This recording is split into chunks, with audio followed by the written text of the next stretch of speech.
되고 싶죠? 죽어도 좋으니 돈벼락 한 명 맞고 싶죠?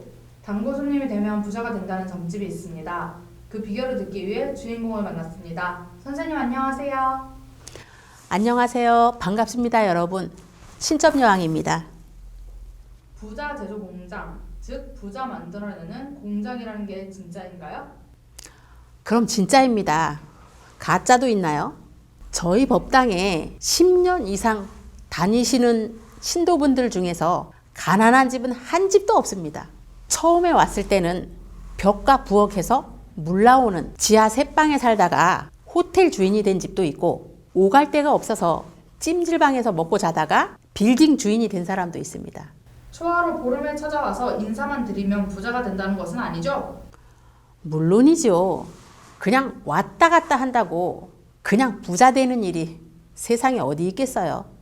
세상에 제일 어려운 것이 돈 버는 일인데, 돈 벌고 부자 되고 성공한다는 것이 어디 그렇게 쉽게 되는 일인가요? 어떻게 해서 신점여왕이 부자 제조 공장이란 소문이 났을까요? 돈 문제로 찾아오면 모든 걸 다 털어놓고 하나도 숨김없이 말할 수 있겠냐고 일단 묻습니다. 숨김없이 진실만 이야기하겠다고 약속을 하면 상담을 시작합니다. 상담을 마치면 신의 공수를 받습니다. 이런 과정을 거친 다음 손님에게 자세히 알려줍니다. 손님이 시키는 대로 하겠다는 다짐을 하면 함께 상의해서 돈 벌기에 필요한 본격적인 준비와 실천에 들어갑니다. 이때 기도, 정성, 부적, 비책 등이 쓰이게 됩니다. 돈 벌기 프로젝트가 진행되는 중간에 상황 변화가 생기거나 잘못이 발견되면 계획을 수시로 바로잡고 고치기를 반복하면서 밀고 나갑니다. 마치 대기업 경영 전략처럼 치밀하게 계획하고 실행하는군요. 그 정도는 아닙니다만 최선을 다하려고 노력을 합니다. 정확하고 확실해야 합니다. 대충 해서 돈 버는 시대는 이제 끝났습니다. 점치고 굿한다고 꼬이고 막힌 일이 술술 풀리고 돈이 쏟아져 들어온다면 얼마나 좋겠습니까? 하지만 그렇게 엉성하게 돈 벌던 때는 지나갔습니다. 찾아오는 운만 다스려서는 돈을 벌 수 없다는 말씀인가요?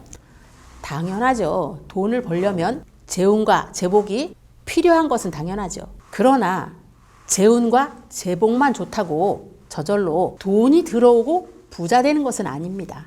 재운과 재복이 좋다고 가만히 누워서 기다리면 홍시가 입안에 떨어질까요? 최소한 홍시가 열린 감나무 밑에 가서 입을 벌리고 때를 기다려야 됩니다. 신과 인간을 잇는 영매인 저는 모시는 부처님, 신령님, 조상분들께 여쭙고 기도해서 신도분의 운이 언제 좋다는 때를 알려주는 역할을 합니다. 지금은 전문가 시대입니다. 운이 좋은 때를 알게 되면 그 운을 어떻게 써먹을 것인가는 반드시 전문가의 도움을 받는 것이 좋습니다. 돈 벌고 부자 되는 비결을 좀 더 자세하게 말씀해 주실 수 있나요? 운맞이, 전문가 도움, 본인의 노력, 세 가지가 삼위일체를 이뤄야 해요. 첫째, 운맞이는 운이 들어올 때를 알아내고 그 운을 내 것으로 만들어야 합니다. 이 일은 신의 뜻과 천기를 정확히 읽어내는 능력을 가진 신점요왕이 맞지요. 둘째, 어떤 경우에도 꼭 전문가 도움을 받아야 합니다. 몸이 아파 수술을 해야 할 때를 신점요왕이 찾아줘도 수술을 할 의사가 없으면 허탕이잖아요. 셋째, 당사자의 노력이 중요합니다. 제가 운맞이 정성을 하고 전문가가 도움을 주려고 해도 본인이 딴전을 피우거나 노력을 하지 않으면 되는 일이 없습니다. 가난뱅이로 찾아왔다 갑부가 된 사례를 소개해 줄 수 있나요? 그럼요. 대구에서 찾아온 정 씨의 이야기를 들려드리겠습니다. 염색 공장을 운영하던 정 씨는 섬유 산업이 어려워지자 부도가 나고 거지가 됐습니다. 빚쟁이들이 날마다 찾아와 들볶는 통에 살 수가 없었답니다. 돈을 내놓으라고 집과 회사에 찾아왔답니다. 사람을 만나는 곳까지 졸졸 따라다니면서 사람을 괴롭혔답니다.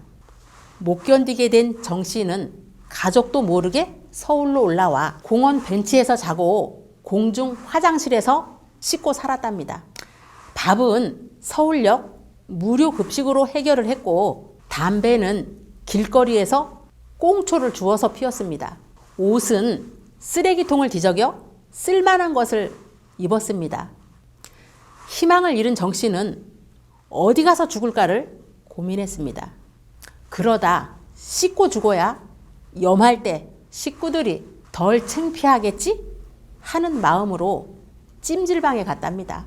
그런데 찜질방 TV에서 죽긴 왜 죽어? 죽을 용기가 있으면 그 배짱으로 살아야지. 자살을 뒤집어봐. 그러면 살자가 되잖아. 그런 외치는 말을 들었답니다. 정신이 번쩍 든 정 씨는 목욕탕에서 뛰쳐나와 신점야항을 찾아왔답니다. 그 결과 지금은 파키스탄에서 물소 가죽 무역업과 염색 공장을 경영하는 기업인이 됐죠. 정 씨는 어떻게 해서 멀고 먼 파키스탄까지 갔을까요?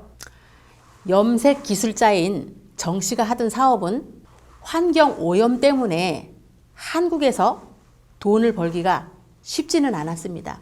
상담을 마친 후 신의 공수를 받아보니 멀리 떠나라. 그래야 살 길이 열린다는 답이 나왔습니다. 전문가들도 이집트나 파키스탄에 가면 정 씨의 기술을 써먹을 수 있도록 도움을 주는 투자자들을 소개해줬고요. 정 씨가 봤다는 TV 프로가 뭔지 기억하세요?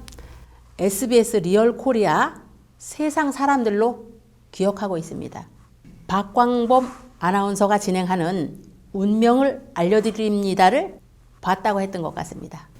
코로나 때문에 IMF 때보다 어렵다고 아우성입니다.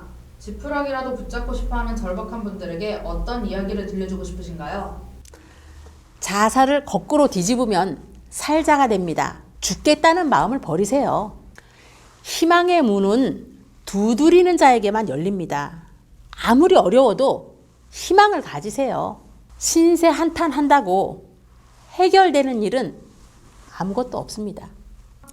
여러분이 할 수 있는 노력을 다 해도 안 되면 신점여왕을 찾아와 살려달라고 매달리는 것도 한 방법이 아닐까요?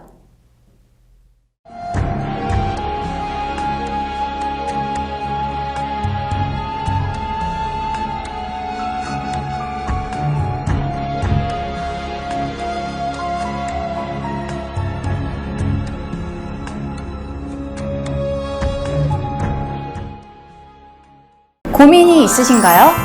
이제 혼자서 고민하지 마세요. 너무 다른 우리 부부 이혼만이 정답일까요?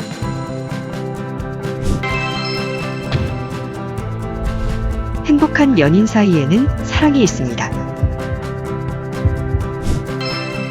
부부 갈등 문제는 부부 문제로도 갈등을 유발합니다.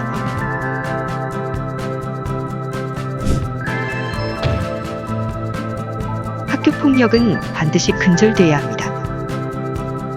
부부 갈등, 이성 갈등, 고부 갈등, 학교 폭력 등 누구에게도 털어놓지 못할 고민, 이제 전문 심리상담사와 만나보시는 건 어떨까요? 1대1 심리상담을 통해 현대인들의 스트레스를 풀어드립니다. 고민에 대한 소통은 대화로부터 시작됩니다. 심리 전문 사이트 여기마자 심리, 지금 바로 상담하세요.